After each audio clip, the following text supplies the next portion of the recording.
Sir ಹೇಳಿ, ಈಗ Akash release ಆಗಿದೆ. ರಿಲೀಸ್ ಆಗಿದ್ರು ಕೂಡ ದೊಡ್ಡ ಮಟ್ಟದ ಅಂದರೆ ಏನು ಅಪ್ಪು ಸರ್ ಇದ್ದಾಗ ಏನು ಆ ಜನ ನೋಡ್ತಾರೆ, ಈಗಲೂ ಅದೇ ಜನ ನೋಡ್ತಾ ಇದ್ದಾರೆ. ನೀವು ಅಪ್ಪು ಸರ್ ಜೊತೆ ಈ ಆಕಾಶ್ ಕಾನ್ಸೆಪ್ಟು ಮತ್ತು ಈ ಸಿನಿಮಾಗೆ ನೀವು ಹೆಂಗೆ ಇದಾಗುತ್ತೆ? ನಾನು 3 ಸಿನಿಮಾ ಅವ್ರ ಜೊತೆ ಕೆಲಸ ಮಾಡಿದ್ದೆ, ಅಪ್ಪು, ಅಭಿ, ವೀರ ಕನ್ನಡಿಗ ಕೋಡಾಟ್ರಾಗಿ. ಅದರಿಂದ ಅವ್ರಿಗೆ ನನಗೆ ಸ್ವಲ್ಪ ರ್ಯಾಪೋ ಚೆನ್ನಾಗಿತ್ತು. ಆಮೇಲೆ ನನ್ನ ಸ್ಟೈಲ್ ನೋಡೋ ಅವರು ನೀವೇ ಯಾಕೆ ಮಾಡಬಾರ್ದು ಅಂತ ನನಗೆ ಈ ಸಬ್ಜೆಕ್ಟ್ ರೆಫರ್ ಮಾಡಿದ್ದೆ ಅವರು. ಹಂಗಾಗಿ ಈ ಸಿನಿಮಾ ಆಕಾಶ ಆಯಿತು. ಆಮೇಲೆ ಪಾರ್ವತಮ್ಮ ಅವ್ರು ನನ್ನ ಕಂಪ್ನಿಲೇ ಸಿನಿಮಾ ಮಾಡ್ಬೇಕು ನೀನು ಫಸ್ಟು ಅಂತ ಹೇಳಿದ್ರು. ಯಾರಿಗೆ ಸಿಗುತ್ತೆ ಸರ್ ಭಾಗ್ಯ, ಅದು ಅವ್ರ ಕಂಪ್ನೀಲಿ ಅಂಥ ಲೆಜೆಂಡ್ಸ್ಗಳ ಜೊತೆ ಬೆರೆಯೋದು, ಪುನೀತ್ ರಾಜ್ಕುಮಾರ್ ಅಂತ ಅವ್ರು ಸಿನಿಮಾ ಮಾಡೋದಕ್ಕಿಂತಾಗಿ ಜನ ಅದಕ್ಕೆ ಸಿಕ್ಕಾಪಟ್ಟೆ ಆಶೀರ್ವಾದ ಮಾಡಿದ್ರು. ಅದಕ್ಕೆ ನನಗಿನ್ನ ತುಂಬ ಖುಷಿ ಆಯಿತು. ಸರ್ ಇವತ್ತಿಗೂ ಆಕಾಶ್ ಅರಸು ಸಿನಿಮಾ ಅಂದಿದ ತಕ್ಷಣ ಮಹೇಶ್ ಬಾಬು ನಿರ್ದೇಶಕ ಅಂತಾರೆ. ಇವತ್ತಿಗೂ ಆ ಸಿನಿಮಾಗಳನ್ನ ಯಾವುದೇ ವಾಹಿನಿಗಳ ಅಂದರೆ ಚಾನಲ್ ಚೇಂಜ್ ಮಾಡದೆ ನೋಡ್ತಾರೆ. ಮೊದಲಿಗೆ ಆಕಾಶ್ ಅನುಭವ ಹೇಳೋದಾದ್ರೆ ಅದರಲ್ಲಿ ಸಕಲ ಸೋಷಿಯಲ್ ಮೆಸೇಜು, ಒಂದು ರೆಸ್ಪಾನ್ಸಿಬಿಲಿಟಿ ಪರ್ಸನ್, ಒಂದು ಲವ್ ಸ್ಟೋರಿ. ಸೊ ಹೀಗೆ ಸರ್ ಅದೆಲ್ಲ ಇಲ್ಲ, ಒಂದು ಸಿನಿಮಾ ನಿರ್ದೇಶಕನಿಗೆ ಗೆಲ್ಲೇಬೇಕು. ಅದು ಗೆದ್ದಾಗಲೇ ಅವನಿಗೆ ನೆಕ್ಸ್ಟು ಸಸ್ಟೈನ್ ಆಗೋಕ್ಕೆ ಸಾಧ್ಯ. ಹೀರೋಗಳಿಗೆ ಆಗಲಿ, ಹೀರೋಯಿನ್ಸ್ಗಳಿಗೆ, ಎಲ್ಲರಿಗೂ, ಪ್ರತಿಯೊಬ್ಬರಿಗೂ, ಟೆಕ್ನಿಷಿಯನ್ಗಳಿಗೆ. ಬಟ್ ನನಗೆ ಈ ಸಿನಿಮಾ ಏನು ಸ್ಪೆಷಲು ಅಂತಂತಂದರೆ, ನಾನು ನಿರ್ದೇಶಕನಾಗೋದಕ್ಕೆ ಪುನೀತ್ ರಾಜ್ಕುಮಾರ್ ನನಗೆ ಸಪೋರ್ಟ್ ಮಾಡಿದ್ರು. ಆಮೇಲೆ ನನ್ನ ಮೇಲೆ ಜವಾಬ್ದಾರಿ ಕೊಟ್ಟರು. ಒಬ್ಬ ಸ್ಟಾರ್ ಹೀರೋ, ಆಮೇಲೆ ಒಂದು ದೊಡ್ಡ ಸ್ಟಾರ್ ಕಂಪ್ನಿ, ವಜ್ರೇಶ್ವರಿ ಕಮೆನ್ಸ್ ಅನ್ನೋ ದೊಡ್ಡ ಕಂಪ್ನಿ, ಅಲ್ಲಿ ಹೆಂಗಪ್ಪ ಅಂತ ಒಂದು ಮುಜುಗರ. ಬಟ್ ನಾನು ನನ್ನ ಎಫರ್ಟ್ನ ಹಾಕಿ ಏನೇ ಆಗಲಿ ಡೈರೆಕ್ಟರಾಗಿ ಬಂದಿರೋದು, ಟ್ರೈ ಮಾಡೋಣ, ಆಗಲಿಲ್ಲ. ಒಂದು ಅದಾಗುತ್ತೆ, ಇಲ್ಲ ಇದಾಗುತ್ತೆ, ಅಷ್ಟೇ. ಟ್ರೈ ಮಾಡೋಣ ಅಂತ ಮಾಡಿದೆ. ಬಟ್ ಜನ ಇಷ್ಟರ ಮಟ್ಟಿಗೆ ಅದನ್ನು ದೊಡ್ಡ ಸಕ್ಸಸ್ ಮಾಡಿದ್ರು. ನಿಜವಾಗ್ಲೂ ಖುಷಿ ಆಗುತ್ತೆ. ನಾನು ಅಷ್ಟು ಚೆನ್ನಾಗಿ ಮಾಡಿದ್ದೀನಿ ಅಂತ ಈಗಲೂ ಜನ ಎಂಜಾಯ್ ಮಾಡೋದು ಬಂದು ಮಾತಾಡಿಸ್ದಾಗ ಅನಿಸುತ್ತೆ ನಾನು ಮಾಡಿದ್ದೀನಿ ಇದೆಲ್ಲ ಅಂತ ಅನಿಸುತ್ತೆ. ಅಂದರೆ ಖುಷಿ ಆಗುತ್ತೆ ಒಬ್ಬ ಡೈರೆಕ್ಟ್ರಿಗೆ. ಇನ್ನೇನು ಬೇಕು, ಅದೇ ಖುಷಿ ಅಲ್ಲ. ಆಕಾಶ ಸಿನಿಮಾಗಳಲ್ಲಿ ಬರುವಂಥ ಪ್ರತಿಯೊಂದು ಸೀನ್ಗಳು ಸಖತ್ತಾಗಿರುತ್ತೆ. ಒಬ್ಬ ದೊಡ್ಡ ಎಜುಕೇಷನ್ ಮಾಡಿರೋಂಥ ವ್ಯಕ್ತಿ ಎಲ್ಲ ಕೆಲಸಗಳನ್ನ ಮಾಡ್ತಾರೆ. ಆ ಟೈಮಲ್ಲಿ ಒಂದು ದೊಡ್ಡ ಮೆಸೇಜ್ ಕೊಡುವಂಥ ಸಿನಿಮಾ ಆಗಿತ್ತು ಸರ್.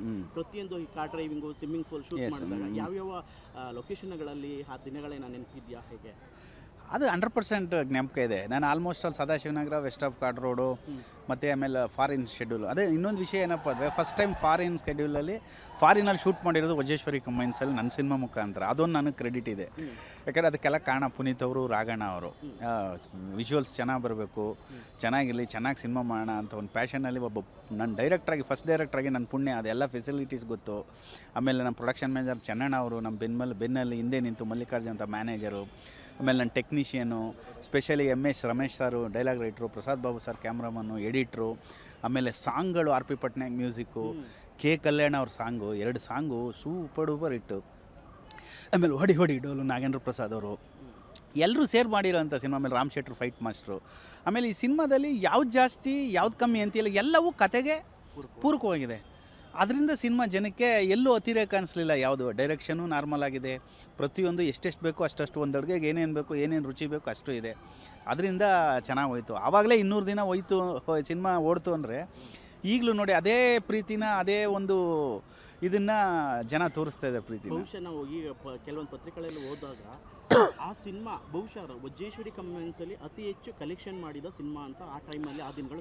ಅದು ನನಗೆ ಗೊತ್ತಿರಲಿಲ್ಲ. ರಾಘಣ್ಣವ್ರು ಒಂದು ಪ್ರೆಸ್ ಮೀಟ್ ಮಾಡಿ ಹೇಳಿದ್ರು, ಈ ಥರ ಹಿಂಗೆ ಕಲೆಕ್ಟ್ ಆಗ. ನಾನು ಬಿಸ್ನೆಸ್ ವೈಸ್ ನನಗೆ ಗೊತ್ತಿಲ್ಲ. ಖುಷಿ ಆಗುತ್ತೆ, ಅಯ್ಯೋ ನನ್ನ ಸಿನಿಮಾ ಇಷ್ಟು ಓಡ್ತಾ, ಅಯ್ಯೋ ಪರವಾಗಿಲ್ಲ ಅಂತ. ಏನು ನಾನು ಆಶೆ ಆ ಕಂಪ್ನಿಗೆ, ನನ್ನ ಜನ್ಮ ಕೊಟ್ಟ ತಂದೆ ತಾಯಿಗೆ, ದೇವರಿಗೆ, ಸ್ಪೆಷಲಿ ಆಡಿಯನ್ಸ್ಗೆ ನಮಸ್ಕಾರ ಹೇಳಬೇಕು. ಇತ್ತೀಚೆಗೆ ರಮ್ಯ ಅವ್ರ ಜೊತೆ ಒಟ್ಟಿಗೆ ಕೂತ್ಕೊಂಡು ಸಿನಿಮಾ ಮತ್ತೆ ತೆರೆ ಮೇಲೆ ನೋಡಿದ್ವಿ ಸರ್. ರಮ್ಯಾ ಮೇಡಮ್ ಬಗ್ಗೆ ಮಾತಾಡೋದಾದರೆ, ರಮ್ಯಾ ಅವರು ನನಗೆ ಫಸ್ಟ್ ಸಿನಿಮಾದಿಂದ ಪರಿಚಯ. ಅಭಿ ಪಿಕ್ಚರ್ ಅವ್ರು ಫಸ್ಟ್ ಲಾಂಚಿಂಗು. ನಾನು ಅವ್ರಿಗೆ ಆ್ಯಕ್ಟಿಂಗಲ್ಲಿ ಸ್ವಲ್ಪ ಟ್ರೈನಿಂಗ್ ನನ್ನ ಕಡೆಯಿಂದನೇ ಆಗ್ತಿತ್ತು ಆ ಸಿನಿಮಾಗೆ. ದಿನೇಶ್ ಬಾಬು ಸರು ನಮಗೆ ಬಿಟ್ಬಿಟ್ಟಿದ್ರು ಡೈರೆಕ್ಟ್ರು, ನೀವು ಅಪ್ಪು ಸಾರು ಇವ್ರನ್ನ ನೋಡ್ಕೊಳ್ಳಿ ಮಹೇಶ್ ಅಂತ. ಅವರು ಯಾಕಂದರೆ ಬೇಸಿಕಲಿ ಕ್ಯಾಮ್ರಾಮನ್ ಕೂಡ, ಡೈರೆಕ್ಟ್ರು ಕೂಡ, ಅವ್ರಿಗೆ 2 ಕೆಲಸ ಇತ್ತು.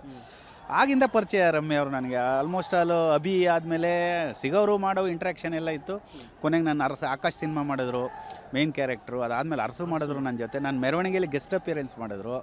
ಸಿನಿಮಾ ನೋಡಿದಾಗ ಅದೇ ಹೇಳ್ತಿದ್ರು, ಮಹೇಶ್ ಹಳೇದೆಲ್ಲ ಈಗ ಜ್ಞಾಪಿಸ್ಕೊತಾ ಇದ್ದೀನಿ, ಎಷ್ಟು ವರ್ಷ ಆಯ್ತು, 21 ವರ್ಷ ಆದಮೇಲೆ ಪ್ರತಿಯೊಂದು ಸೀನ್ ನೋಡ್ಬೇಕಾದ್ರು ಅಂತ ಸ್ವಲ್ಪ ಕಣ್ಣಲ್ಲಿ ನನಗೂ ಅವ್ರಿಗೂ ಫೀಲ್ ಆಯಿತು. ಯಾರಿಗೇ ಆಗಲಿ ಸರ್, ನಾವು ಜೊತೆಯಲ್ಲಿ ಒಡನಾಟದ ಬೆಳೆದು ಅಷ್ಟು ದೂರ ದಿನದಿಂದ ಸಡನ್ನಾಗಿ ಆ ವ್ಯಕ್ತಿ ಇಲ್ಲ ಈ ಒಂದು ಸಕ್ಸಸ್ಸಲ್ಲಿ ಅಂತಂದಾಗ ಬೇಜಾರಾಗೇ ಆಗುತ್ತಲ್ಲ. ಕೊನೆಯದಾಗಿ ಅರಸು ಸಿನಿಮಾ ಬಗ್ಗೆ ಮಾತಾಡಲೇಬೇಕು ಸರ್. ಆ ಕಾಲದಲ್ಲಿ ದೊಡ್ಡ ಬ್ಲಾಕ್ ಬಾಸ್ಟರ್, ಅದು ಒಂದು ವಿನ್ನ ಕಾನ್ಸೆಪ್ಟ್. ಬಹುಶಃ ಆ ಸಿನಿಮಾ ಕಾನ್ಸೆಪ್ಟ್ ಇತ್ತೀಚೆಗೆ ಬಂದಂಥ ಅಲ್ಲಂದ್ರೆ ಸಾಕಷ್ಟು ಸಿನಿಮಾಗಳು ಅದನ್ನ ಇದು ಮಾಡಿದ್ದೆ. ಅರಸು ಬಗ್ಗೆ ಮಾತಾಡೋದಾದ್ರೆ, ಒಬ್ಬ ಸ್ಟೈಲಿಶ್ ಐಕಾನ್ ಮತ್ತು ಒಬ್ಬ ಬಿಸ್ನೆಸ್ ಮ್ಯಾನು ಲೈಫ್ ಸ್ಟೈಲ್ ಕುರಿತು ಹೇಳಿದಂಥ ಸಿನಿಮಾ. ಹೌದು, Arasu one of the classic movie Puneeth ಸರ್ಗೆ. ನನಗೆ ಫಸ್ಟ್ ಸಿನಿಮಾ ಬೆಸ್ಟ್ ಸಿನಿಮಾ ಅಂತಾರೆ. ಅಷ್ಟೊಂದು ದೊಡ್ಡ ಹಿಟ್ ಕೊಟ್ಟರು.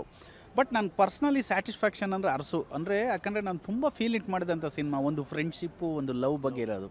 ಆಮೇಲೆ ಅದು ಡಾಕ್ಟರ್ ರಾಜ್ಕುಮಾರ್ ಮತ್ತು ಅವ್ರ ಬ್ರದರ್ ವರದಣ್ಣ ಅವರು ಕತೆ ಓಕೆ ಮಾಡಿ ಮುಹೂರ್ತ ಮಾಡಿ ತೀರ್ಕೊಂಡಂಥ ಸಿನಿಮಾ. ಆ ಸಿನಿಮಾ ನೋಡಲಿಲ್ಲ ಅವರು, ಅದೇ ಕೊನೆ ಸಿನಿಮಾ ಆಗೋಯ್ತು. ಅದೊಂದು ನನಗೆ ಚಿಕ್ಕ ಒಂದು ಮುಜುಗರ ಮನಸ್ಸೊಳಗಡೆ. ಆ ಸಿನಿಮಾ ನೋಡಬೇಕಿತ್ತು ಅಂತ ಆಸೆ. ಅವರು ನೋಡಿದ್ರು ತುಂಬ ಖುಷಿ ಪಡೋರು. ಅವರು ಆ ಡಿಸ್ಕಷನ್ನಲ್ಲಿ ಅವರೆಲ್ಲ ಹೇಳೋರು ಮಾಡೋರು, ನಮಗೆಲ್ಲ ಇನ್ಸ್ಪೈರ್ ಮಾಡೋರು.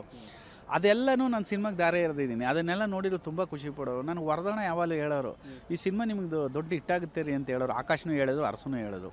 ನೋಡಿ ಅವ್ರ ಜಡ್ಜ್ಮೆಂಟು, ಅಣ್ಣ ಅವರು ಆ್ಯಕ್ಟ್ ಮಾಡೆಲ್ಲ ತೋರಿಸೋರು, ಹಿಂಗೆ ಮಾಡಿಸಿದ್ರೆ ಚೆನ್ನಾಗಿರುತ್ತೆ ರೀ ಪುನೀತ್ಗೆ ಅಂತ.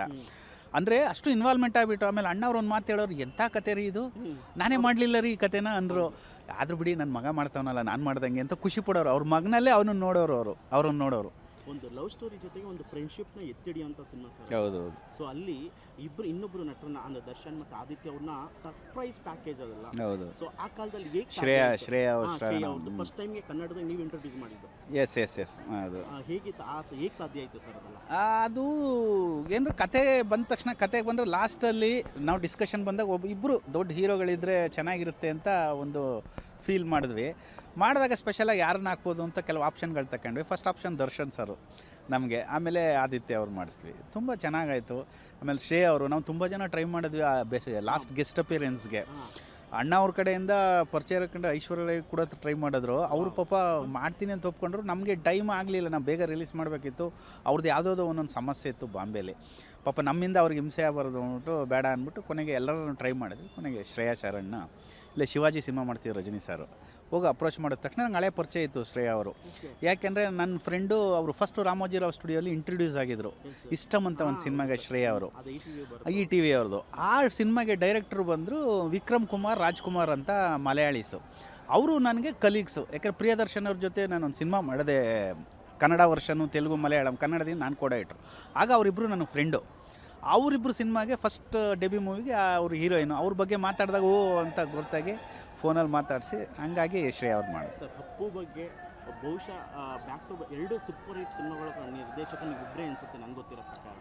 ಸೊ ಹೇಗಿತ್ತು Appu sir of the camera ಒಂದು ಕೆಲವೊಂದು ತುಂಬ ಇಂಟ್ರೆಸ್ಟಿಂಗ್ ಮೆಮೊರಿಗಳನ್ನ ಯಾವುದೋ ನಂಬಬೇಕಾಗ್ತದೆ ಸರ್? ನೀವು ಆನ್ ಸ್ಕ್ರೀನಲ್ಲಿ ಆ್ಯಕ್ಟ್ ಮಾಡೋದು ಅಷ್ಟೇ ನೋಡಿದ್ರೆ, ಆಫ್ ಸ್ಕ್ರೀನಲ್ಲಿ ಅವರು ನಾರ್ಮಲಾಗಿ ನಾವು ಹೇಗಿರ್ತೀವಿ ಹಾಗೆ ಇರ್ತಾರೆ. ಅವ್ರು ಯಾವತ್ತೂ ನಾನು ಸ್ಟಾರ್ ಅಂತ ಸುತ್ತ, ಆಮೇಲೆ ಅವ್ರ ಹಿಂದೆ ಓಡಾಡಬಾರ್ದು ನಾವು. ಬೇರೆಯವರು ಈಗ ಯಾರ ಬಂದು ಹಿಂದೆ ಓಡಾಡೋದು, ನಾನು ಬಿಟ್ಬಿಡಿ, ನಾನು ಫ್ರೀಯಾಗಿ ನಾನು ಓಡಾಡ್ತೀನಿ ಅಂತ ಅವರು.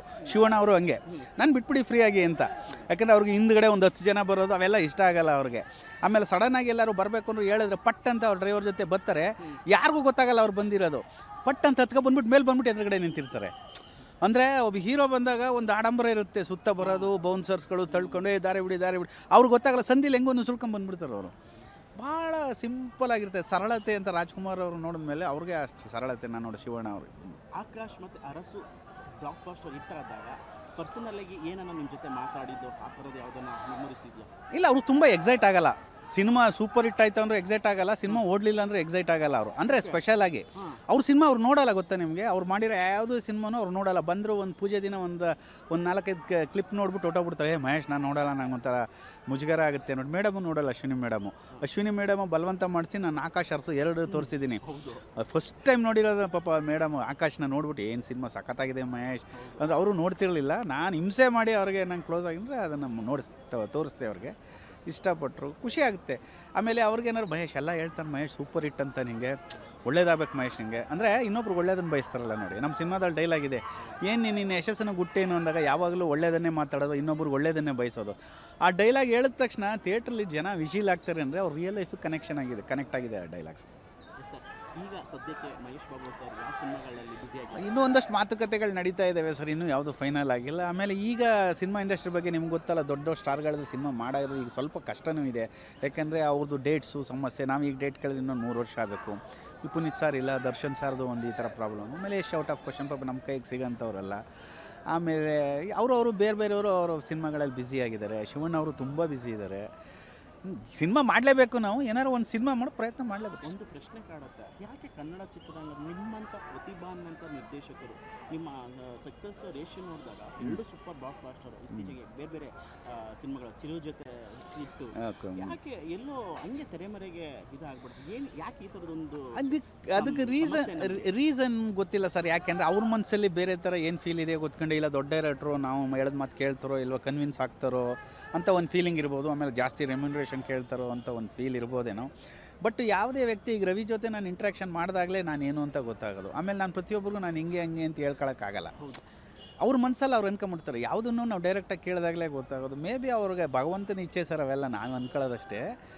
ನಮ್ಮ ಮನೇಲಿ ಬರೆದಿದ್ರೆ ಸರ್ ಯಾರೂ ತಪ್ಸೋಕ್ಕಾಗಲ್ಲ ಏನನ್ನೂ. ಅದಾಗಿದೆ ಅದಾಗುತ್ತೆ. ಈಗ ರಾಜ್ಕುಮಾರ್ ಕಂಪ್ನೀಲಿ ನಾನು ಡೈರೆಕ್ಟ್ ಆಗ್ತೀನಿ ಪುನೀತ್ ಅವ್ರಿಗೆ ಅಂತ ಅಂದ್ಕೊಂಡಿಲ್ಲ. ವಿತಿನ್ 1 ಮಂತ್ ಡೈರೆಕ್ಟ್ರು, ಹೀರೋ ರೆಡಿ, ಪ್ರೊಡ್ಯೂಸರ್ ರೆಡಿ, ಕತೆ ರೆಡಿ, ಸೆಟ್ಗೆ ಹೋಗೋದಷ್ಟೇ ನಾನು. ಅಂದರೆ ಅದೃಷ್ಟ ಅವೆಲ್ಲ ನನಗೆ. ಅಂದರೆ ನಮ್ಮ ಸಿನ್ಸಿಯರಾಗಿ ನಮ್ಮ ಕೆಲಸ ಮಾಡ್ಕೊಂಡು ಹೋಗ್ಬೇಕು. Success flop is a part of a life. ಆಮೇಲೆ ಸಕ್ಸಸ್ಫುಲ್ ಡೈರೆಕ್ಟ್ರೆಲ್ಲ ಫ್ಲಾಪ್ ಆದವರು ಇದ್ದಾರೆ, ಫ್ಲಾಪ್ ಡೈರೆಕ್ಟರ್ಸ್ ಎಲ್ಲ ಪುನಃ ಸಕ್ಸಸ್ ಕೊಟ್ಟವರು ಇದ್ದಾರೆ. 2 ಥರನೂ ಇದೆ. ಆಮೇಲೆ ಜನಗಳ ದೃಷ್ಟಿಯಲ್ಲಿ ಅವರು ನಮ್ಮನ್ನು ಯಾವ ಥರ ನೋಡ್ತಾರೇನೋ ಇದ್ದಾನೆ. ಬಟ್ ಅವ್ರ ಮೈಂಡ್ ಸೆಟ್ಟಿಂಗಲ್ಲಿ ಏನು ಅಂದ್ಕೊಂಡಿದ್ದಾರೆ ಆ ಥರ ಸ್ಟೇಟಸ್ ನಂದಲ್ಲ. ನಿಮ್ಮ ಮೈಂಡ್ ಸೆಟ್ಟಿಂಗ್, ನನ್ನ ಮೈಂಡ್ ಸೆಟ್ಟಿಂಗಲ್ಲಿ ರವಿ ನೀವು ಹೆಂಗೆ ಸ್ಟೇಟಸ್ ಅಂತ ನಾನು ಅನ್ಕೊಳಕ್ಕಲ್ಲ. ಅವ್ರದ್ದೇ ಆದಂಥ ಒಂದೊಂದು ಇದಿರ್ತವೆ. ಬಟ್ ಅವ್ರಿಗೆ ಗೊತ್ತಾಗಿ ಬಂದು ಅಪ್ರೋಚ್ ಮಾಡಿದಾಗ ಅವ್ರಿಗೂ ಒಂದು ಇಂಟ್ರೆಸ್ಟಿಂಗ್ ಆದಾಗ ಮಾಡ್ಬೋದು. ಆಮೇಲೆ ಪ್ರತಿ ಸಲ ನಾನು ಎಲ್ರಿಗೂ ನಾನು ಹಿಂಗೆ ಕನ್ವಿನ್ಸ್ ಮಾಡೋಕ್ಕಾಗಲ್ಲ ಸರ್. ಆಲ್ ದ ಬೆಸ್ಟ್ ನಮ್ಮ ಕಡೆಯಿಂದ.